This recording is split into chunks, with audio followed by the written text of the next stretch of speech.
भौतिक विज्ञान शिक्षण में आज हम शिक्षण प्रतिमान की आधारभूत तत्व और शिक्षण प्रतिमान की विशेषताओं के बारे में जानेंगे। यानी शिक्षण प्रतिमान के आधारभूत तत्व यानी fundamental elements of teaching model. तो शिक्षण प्रतिमान के चार तत्व हैं। चार तत्व कौन कौन से हैं? सबसे पहला है सिंटैक्स यानी संरचना। इसमें क्या है, इसके अंतर्गत किसी भी प्रतिमान की क्रियाशील अवस्था में प्रयुक्त क्रम का वर्णन किया जाता है। यानी किसके बाद कौन सी क्रिया करना है इसके बारे में वर्णन किया जाता है, क्योंकि ये क्या है, संरचना है, सिंटैक्स है। प्रकारांतर से संरचना शिक्षण प्रतिमान उपयोग के लिए प्रयुक्त व्यूह रचना का आधार है।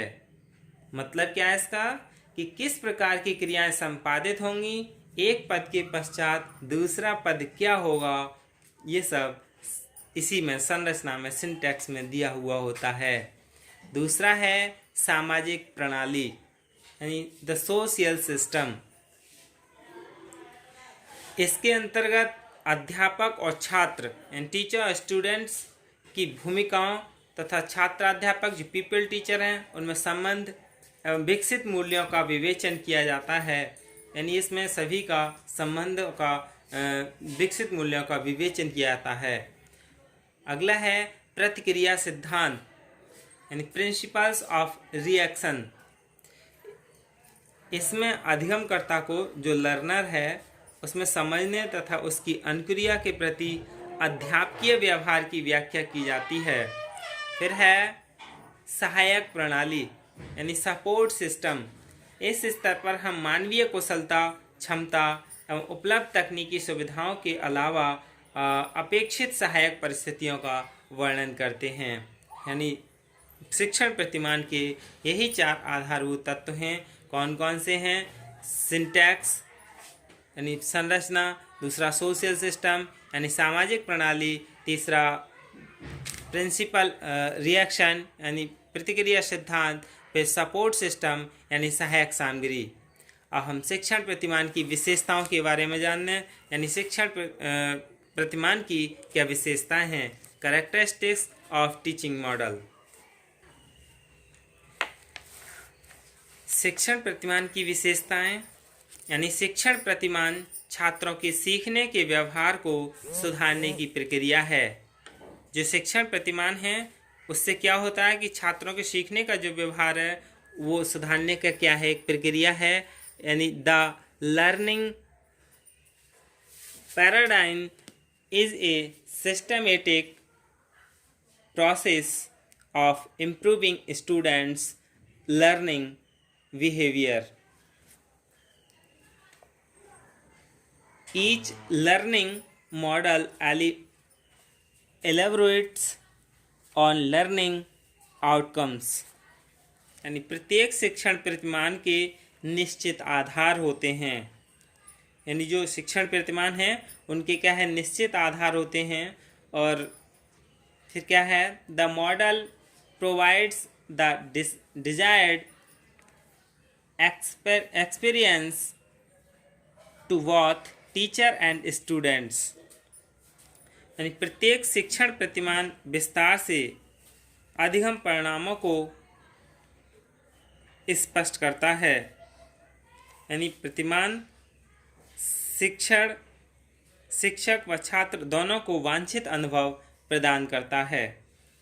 जो प्रतिमान है वो टीचर और स्टूडेंट दोनों को वांछित अनुभव प्रदान करता है। और प्रत्येक शिक्षण प्रतिमान दार्शनिक सिद्धांतों और मनोवैज्ञानिक नियमों पर आधारित होता है। यानी जो भी शिक्षण प्रतिमान हैं वो फिलॉसफी प्रिंसिपल्स और साइकोलॉजिकल रूल्स इन पर आधारित होता है। प्रत्येक शिक्षण प्रतिमान के निश्चित आधार होते हैं। प्रत्येक शिक्षण प्रतिमान विस्तार से अधिगम परिणामों को स्पष्ट करता है। ये क्या है, प्रथम शिक्षण प्रतिमान की विशेषताएं हैं, टीचिंग मॉडल्स की कैरेक्टरिस्टिक्स हैं। और शिक्षण प्रतिमान शिक्षण प्रक्रिया का व्यवहारिक पक्ष का आधार है।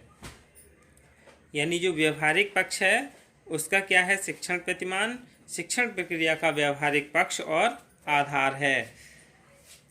Teaching model are helpful for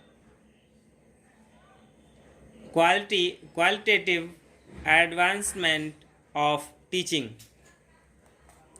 यानी शिक्षण प्रतिमान शिक्षण की गुणात्मक उन्नति के लिए सहायक होते हैं। जो शिक्षण प्रतिमान हैं वो टीचिंग की क्वालिटेटिव यानी गुणात्मक उन्नति के लिए सहायक हैं। प्रत्येक शिक्षण प्रतिमान शिक्षण के पश्चात किस हद तक हमें शैक्षिक उद्देश्यों को स्वीकार करना है, इस बात की स्पष्ट व्याख्या करते हैं। यानी जो टीचिंग मॉडल है प्रत्येक वो शिक्षण के बाद हमें किस हद तक शैक्षिक उद्देश्यों को स्वीकार करना है या किस हद तक अस्वीकार करना है, इस बात की स्पष्ट व्याख्या करते हैं। क्योंकि टीचिंग मॉडल पहले से ही बनाए हुए होते हैं, पूर्व नियोजित होते हैं। फिर है teaching model provide the necessary elements and suffixes to formulate teaching policies. यानी शिक्षण प्रतिमान शिक्षण नीतियों से अपेक्षाकृत अधिक व्यापक होते हैं, यानी ब्रॉड होते हैं। शिक्षण प्रतिमान शिक्षण नीतियों के निर्माण के लिए आवश्यक तत्व तथा प्रत्यय प्रदान करते हैं। जो टीचिंग मॉडल है वो टीचिंग स्ट्रेटजीज हैं यानी शिक्षण नीतियां हैं, उनको बनाने में आवश्यक तत्व और कॉन्सेप्ट यानी प्रत्यय प्रदान करते हैं। शिक्षण प्रतिमान शिक्षण नीतियों से अपेक्षाकृत अधिक व्यापक होते हैं, यानी बहुत बड़े होते हैं।